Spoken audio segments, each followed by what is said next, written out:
Alright, so we got it's a Ford Thunderbird that is killing batteries, and I am using my power probe draw tool, and that is the milliamps that we are drawing. It's at a consistent draw. I literally had to get upside down in this passenger side seat in order to pull fuse by fuse by fuse, because I can't open the door. It keeps the body computer alive, so I had to literally close the door, hop in here upside down in order to track that down. But I yanked every one of those fuses out one by one. That draw did not go away.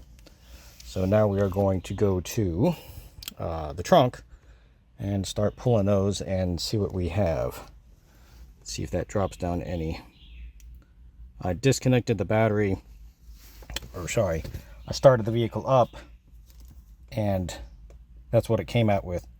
But before I did anything, the car had been sitting here overnight, and I hooked it up, and it had a 28 milliamp draw, which is acceptable. Started the car up, shut it off. Now we're getting this. So whatever is keeping alive is staying alive right now. So I got to go try and find this. I'm gonna hop to the back, hop out of this thing, and hop to the back and see what we have, and go from there. Alright, so we're back here in the back where the rear control module is at, or the rear fuse box, sorry. These relays are hot. And these relays are powered by these fuses. And looking on the wiring diagram, these go up to the front for each one of the fuse boxes. One for under the hood, and then one on the passenger side that I took all those fuses out.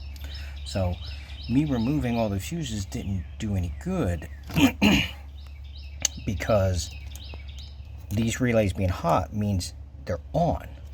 So I checked the wiring diagram, and each one of these, this one, and SP3, SP4, and 1 and 2, they are grounded by the front control module, which is in the wheel well, or not the wheel well, but the driver's side front in the dash and stuff. So all three of these, which when they're closed, the power goes from here through the relay to each one of the components up front. And because they're closed, I can take one of these fuses out and I can hear the relay click. Put it back in, and it turns back on. So all four of them are controlled through one module up front, which will explain why sometimes it does drain, sometimes it does not. Modules, there's no rhyme or reason to why they do it. If you got a shorted wire, it's going to do it all the time. But a module will, yay, we're going to work today, no, we're not going to work today type of issue. So I have a front control module that is faulty and constantly grounding these, because when I checked this out before and I had my little meter plugged up to it, it was only showing 28 amps or 28 milliamps. Cycle the key on, cycle the key off, let everything time out, and then we went up to the 670 milliamps, and that's where we're currently at. So I bet you if I cycle it a couple times, or say disconnect the battery completely, that milliamp draw will go away. Let's try that out. See, the battery's already disconnected right now. So the only thing that's powering this vehicle up right now is this battery box right here. So, kind of hard to get to without climbing over everything. Damn it. I'm gonna show you. Alright, I'm gonna pause this for a second.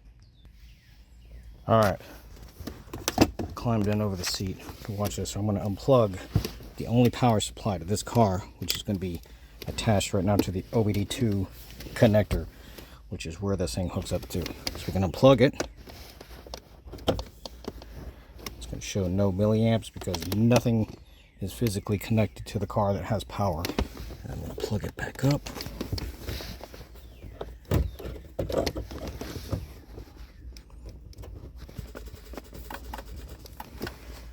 Got everything that just powers up real quick. let it time out, see if it does anything.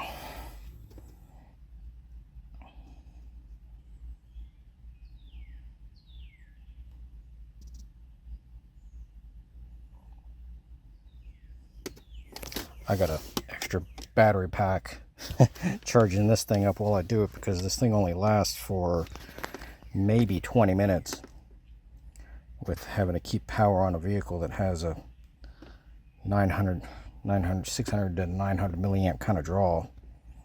So, but that's awesome. I'm able to use my jump box and power this thing up so I can continue working without being an issue. So I'm going to give this another couple minutes and let this thing time out, if it will.